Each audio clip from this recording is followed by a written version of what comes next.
बात है 23 अगस्त 2022 की, जब कांग्रेस द्वारा एआईसीसी मुख्यालय में भारत जोड़ो यात्रा के लिए लोगो, टैगलाइन और वेबसाइट लॉन्च किया गया। तो विमर्श तो छोड़िए, कांग्रेस के जो कार्यकर्ता थे वो भी कुछ ज्यादा सीरियस नहीं थे। वो ये सोच रहे थे कि जब कन्याकुमारी से श्रीनगर तक का जो भारत जोड़ो यात्रा होगा उसमें राहुल गांधी कभी कभी आएंगे, फोटो खिंचवाएंगे, वीडियो बनवाएंगे और फिर से विदेश चले जाएंगे, क्योंकि ये यात्रा इतना आसान तो था नहीं।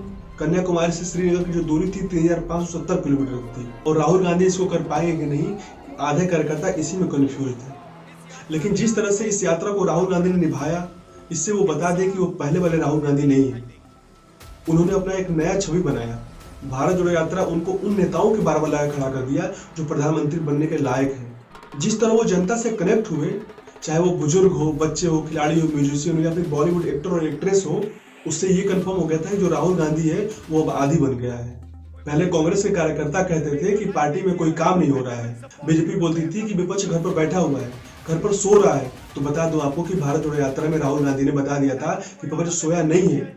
गर्म, ठंड और बारिश के मौसम में विपक्ष दिन रात रोड पर खड़ा हुआ है और देश जोड़ रहा है। भारत जोड़ो यात्रा में जो लाखों लोगों की भीड़ उमड़ी, उससे ये कंफर्म हो गया था कि जो भाजपा की जो कांग्रेस मुक्त भारत का सपना है वो सपना ही रहेगा। जैसा कि आपको पता है कि अगर किसी को नीचे गिराना है तो उसके करेक्टर को कमजोर कर दीजिए, अपने आप ही नीचे गिर जाएगा। वैसे बीजेपी ने राहुल गांधी का जो करेक्टर है उसको मजाक बना दिया था। जब भी अगर कोई राहुल गांधी का नाम लेता था तो उसमें फनी करेक्टर नजर आता था। लेकिन इस यात्रा के दौरान कांग्रेस की आईटी सेल ने राहुल गांधी को सोशल मीडिया पर जैसे दिखाया, उससे राहुल गांधी का जो कद था वो बहुत बड़ा हो गया और जो लोगों के दिमाग में एक फनी करेक्टर के रूप में राहुल गांधी आते थे वो चेंज होकर सीरियस लीडर बन के उभरे। और एक बार फिर से 2024 के लोकसभा चुनाव से पहले राहुल गांधी ने भारत न्याय यात्रा की घोषणा कर दी, जो 14 जनवरी से मणिपुर से शुरू होकर 20 मार्च को मुंबई में खत्म होगी। इस दौरान यात्रा 14 राज्य और 85 जिलों को कवर करेगी और इस यात्रा में राहुल गांधी बस से और पैदल 6600 किलोमीटर से ज्यादा जो दूरी है वो तय करेंगे। कांग्रेस महासचिव केसी वेणुगोपाल और जयराम रमेश ने 27 दिसंबर 2023 को पार्टी हेडक्वार्टर में मीडिया को बताया कि भारत जोड़ो यात्रा के बाद कांग्रेस भारत न्याय यात्रा करेगी।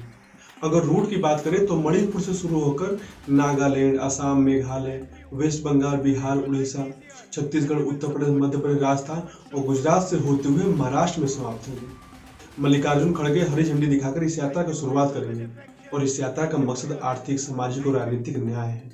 इस यात्रा में राहुल गांधी युवाओं, महिलाओं और हाशिए पर पड़े लोगों से मुलाकात करेंगे। बस यात्रा से ज्यादा लोगों तक पहुंचा जाएगा। यात्रा में कुछ छोटे छोटे ऐसे हिस्से होंगे जहां पर रुका जाएगा और पैदल भी सफर किया जाएगा। भारत न्याय यात्रा जिन 14 राज्यों से गुजरेगी वहां लोकसभा की कुल 355 सीटें हैं। 2019 के लोकसभा चुनाव में इन राज्यों की 129 सीटों पर यानी कि हर तीसरे सीटों पर कांग्रेस और बीजेपी के बीच सीधा मुकाबला था। इनमें से कांग्रेस को सिर्फ 7 सीटों पर जीत मिली थी। 2024 के लोकसभा चुनाव में ये सीटें बढ़ेगी या घटेगी तो आने वाला समय बताएगा। लेकिन अगर सही बात कहें तो बहुत बड़ा बदलाव होता दिख नहीं रहा है।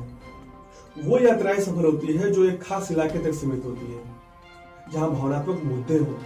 2004 में राजशेखर रेड्डी की आंध्र प्रदेश यात्रा हो या 1982 में एनटी रामाराव की चैतन्य यात्रा, ये बहुत बड़ा उदाहरण है।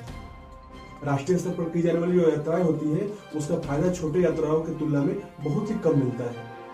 राहुल गांधी की न्याय यात्रा जिन राज्यों से होकर गुजरेगी उनमें छत्तीसगढ़, मध्य प्रदेश और राजस्थान में कांग्रेस को हाल में ही हार का सामना करना पड़ा है। 2024 में उड़ीसा और महाराष्ट्र का विधानसभा चुनाव होने वाला है। दोनों ही राज्यों में कांग्रेस बहुत बड़ा उलटफेर करती नहीं दिख रही है और सामने लोकसभा का चुनाव है।